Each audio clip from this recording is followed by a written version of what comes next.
હું છું દિવ્યેશ ગામિત અને આ વિડીયોનું આજ રોજ હું પબ્લિક કરું છું ગામ રામપુરા નજીક, તાલુકો વ્યારા અને જિલ્લો તાપી। તો મિત્રો, આપણા ગામમાં જે પરેશાની સર્જાય છે, જે આપણા ગામમાં સમસ્યાઓ છે, એના લઈને આપણે મુદ્દા ઉઠાવ્યો છે ને એના અવાજને લઈને આપણે આગળ વધવાના છે। તો આપણી પાસે તમે જોઈ શકો છો, આ છે અરજીપત્ર। આમાં બધી સમસ્યા આપણા ગામમાં જે છે આ સમસ્યા બધી આમાં લખવામાં આવી છે। તમે પોઝ કરીને વાંચી શકો છો અથવા હું તમને બતાવી દઉં આમાં શું શું લખવામાં આવ્યું છે।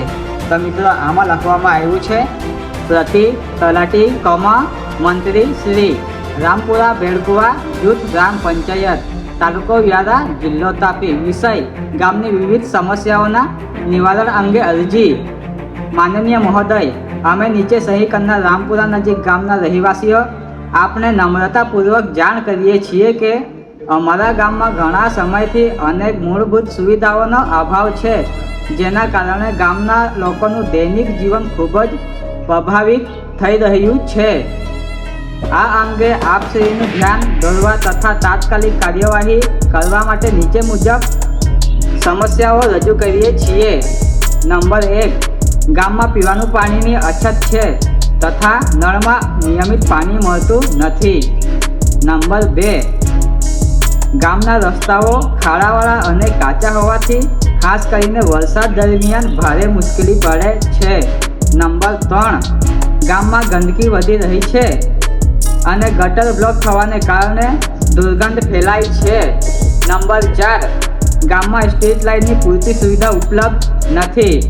નંબર 5, આરોગ્ય સંબંધિત સુવિધાઓનો અભાવ છે। વરસાદ દરમિયાન ગામના રસ્તાઓ પર પાણી ભરાઈ જાય છે, જેના કારણે ગામના નાગરિકોને આવવા જવાની તકલીફ પડે છે।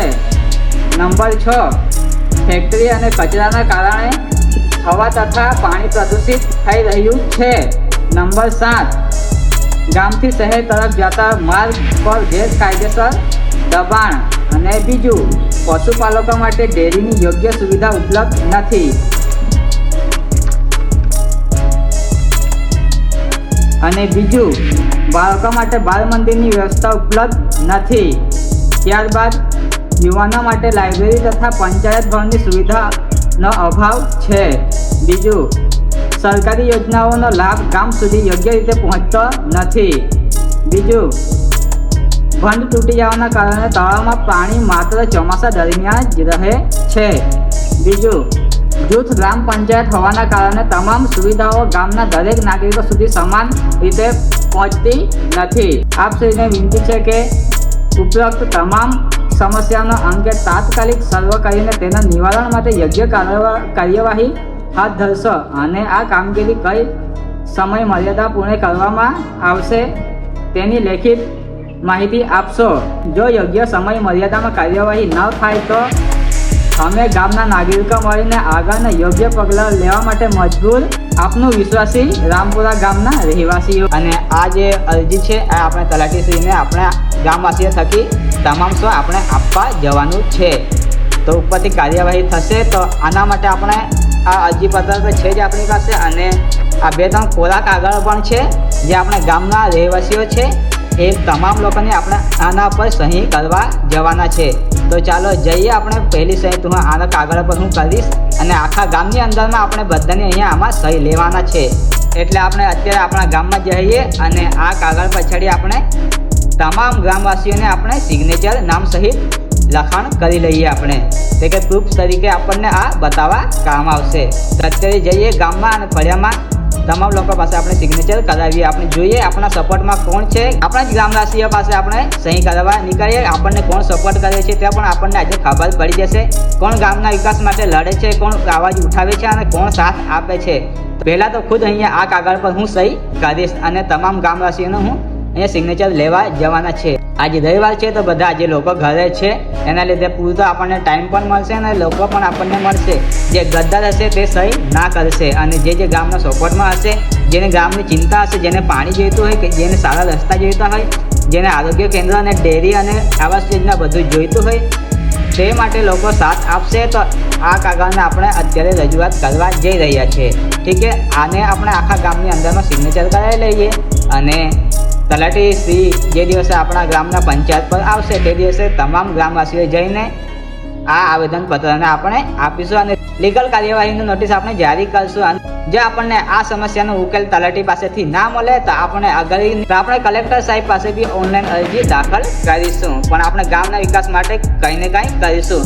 ને આપણે આટલો સપોર્ટ કર્યો છે, તમે લોકો પણ અમે લોકોને સપોર્ટ કરો છો, તો અવાજ ઉઠાવવા માટે તૈયાર થઈ જાઓ. જો તમે બીજા ગામમાંથી પણ વિડીયો જોતા હોય તો તમે અવાજ ઉઠાવો, પોતાના ગામના લોકોને સવાલ પૂછો, ગામમાં વિકાસ કેમ નથી. આપણે હવે યંગ જનરેશન છે, આપણા પર હવે બધું ડિપેન્ડ કરે છે કે આપણે અવાજ ઉઠાવવાની કે બસ એમ જ પડી રહેવું જોઈએ. એટલું જ નહીં, આપણા પરિવાર વિશે, આપણા ગામ વિશે અને આપણા ફળિયા વિશે જે આપણા ગામનો વિકાસ જોઈએ છે ને તે આપણને હાલમાં મળી રહેતો નથી. એના માટે આપ સૌએ અવાજ ઉઠાવવાનો છે. અને આપણા ગામના આખા ગ્રામવાસીઓને મારી નમ્ર વિનંતી છે, તમે સૌ સાથ આપો, સૌનો વિકાસ માટે એક અવાજ ઉઠાવો. અને જે અન્ય લોકો પણ આપણે વિડીયો જોઈ છે એ તમામને હું જણાવવા માગું છું, જે તમારા ગામની સમસ્યાઓ છે એના વિશે સવાલ કરો. આજે સવાલ કરશો તો કાલે એનું નિવારણ તમને જોવા મળશે. નહીં તો તમને એમ જ રહી જશો, એમ જ આપણા ગામમાં કંઈ બદલાવ નહીં લાવશે. જો આપણા કંઈ ફળિયામાં વિકાસ થશે ને તો આપણા ગામમાં વિકાસ થશે. જો આપણા ગામમાં વિકાસ થશે ને તો એ જ વિકાસ ક્યાં જોવા મળશે? આપણા દેશની અંદરમાં જોવા મળશે. મેઇન મુદ્દા છે આપણું ગામનું ફળિયું. જો આપણા ફળિયાનો વિકાસ થશે ને તો જ આપણા ગામનો પણ વિકાસ થશે. એટલે આપણે તમામ લોકોએ અવાજ ઉઠાવવાની જરૂર છે. ને આપણો પોતાનો હક છે, આપણે એક જાગૃત નાગરિક તરીકે એનો અવાજ ઉઠાવી શકીએ છીએ. એ આપણને સંવિધાન અધિકાર આપે છે, બરાબર? એટલે તમામ લોકો અવાજ ઉઠાવો, સવાલ કરો સરપંચને, મોઢા પર આંગળી મૂકીને ચૂપ ના થાવ. જે આપણે કામ નહીં કરતું એના વિશે પણ અવાજ ઉઠાવો. જે કંઈ સિગ્નેચર કરે તમે કોઈ પણ સરપંચને કંઈ પણ અધિકારીને ફોન કરો છો તો તમને ના પાડે છે, એ ના પાડવાની જવાબદારી એ લોકોની નથી. એ લોકોને હક છે, એ આપણા જનતાના કામ કરવાવાળા છે. એ લોકોથી આપણે ડરવાની જરૂર નથી. કેમ કે જે તમે સચ્ચાઈની સાથે ચાલશો તો સચ્ચાઈ તમારી સાથે જ ચાલશે. તો તમે વગર ડર્યા વગર તમે અવાજ ઉઠાવી શકો છો. કેમ કે સવાલ કરવાનો આપણો અધિકાર છે, આપણા ગામવાસીનો હક છે. એટલે તમામ લોકો જાગૃત બનો. આપણા દેશમાં હવે જાગૃતતાની જરૂર છે. અંધભક્ત ના રહો પણ જાગૃત બનો. મતલબ આપણે જે આટલું બોલ્યું હતું ઇન્ટરવ્યૂમાં તે આપણો વિડીયો આપણે કશે બી સોશિયલ મીડિયા થકી અથવા ન્યૂઝ થકી અથવા આપણને ન્યૂઝપેપર થકી પણ જોવામાં મળ્યું નથી. એટલે તમે સમજી જાઓ કેટલો ભ્રષ્ટાચારી વધી રહ્યો છે. જે અવાજ ઉઠાવે છે એને દબાવવાની કોશિશ કરવા રહી છે. અહીંયા ગોદી મીડિયા પર અત્યારમાં સમાજમાં વેચાઈ ગઈ છે. એટલે આજે જે કરીએ છીએ આપણે સોશિયલ મીડિયા થકી આપણે અવાજ ઉઠાવવાની કોશિશ કરીએ છીએ. અને આ જે આવેદનપત્ર છે એના થકી આપણે લીગલી પ્રોસેસ કરીશું અને લીગલી નોટિસ કરવા તૈયાર છીએ. જે કંઈ આપણો સાથ આપશે તેને તો સૌનો વિકાસ અને સૌનો સાથ મળી જ રહેશે. જેમ કે બહુ તંગી આપણા ગામમાં હાલમાં પડી રહી છે, એના માટે આપણે તો અવાજ ઉઠાવવાનું છે. હવે કોઈ પણ બીવાની જરૂર કોઈને નથી. આપણા ગામવાસીઓ આખા આપણી જોડે છે. એટલે આપણે બધા એકસાથ થઈ જઈએ અને ગામના વિકાસ માટે અવાજ ઉઠાવીએ. તો ચાલો આપણે ફળિયામાં મળીએ અને આના વિશે આપણે સિગ્નેચર લઈ લઈએ તમામ પાસે અને આગળની લીગલી પ્રોસેસ આપણે કરીશું. એના વિશે કદાચ તમને વિડીયો જોવા મળશે તો હું બતાવવાની કોશિશ કરીશ આગળ શું થાય છે, કેટલા લોકો આપણા સપોર્ટમાં છે અને કેટલા લોકો આપણા આ કાગળ પર સિગ્નેચર કરે છે. આપણા ગામના વિકાસ માટે આપણી પહેલી સહી.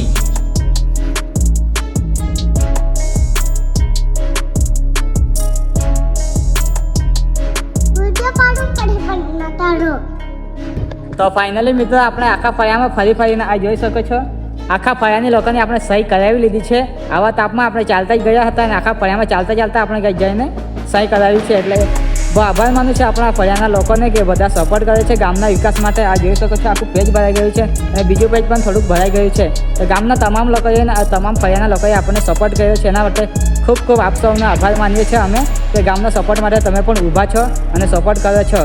આ અરજીને લઈને અને આ સિગ્નેચરને લઈને આપણે તલાટી પાસે જઈશું. ત્યાં આપણે આવેદનપત્ર અને અરજીપત્ર આપણે આપશું. બીજા આગળની કાર્યવાહી આપણે કરાવીશું. તો ફાઇનલી મિત્રો રવિવારના બીજા જ દિવસે સોમવારના રોજ આ આપણે અરજીપત્ર તલાટીશ્રી મેડમને આપ્યું હતું. ત્યારબાદ અહીંયા આના પર આપણને સિગ્નેચર અને સ્ટેમ્પર બંને મળી ગયું છે.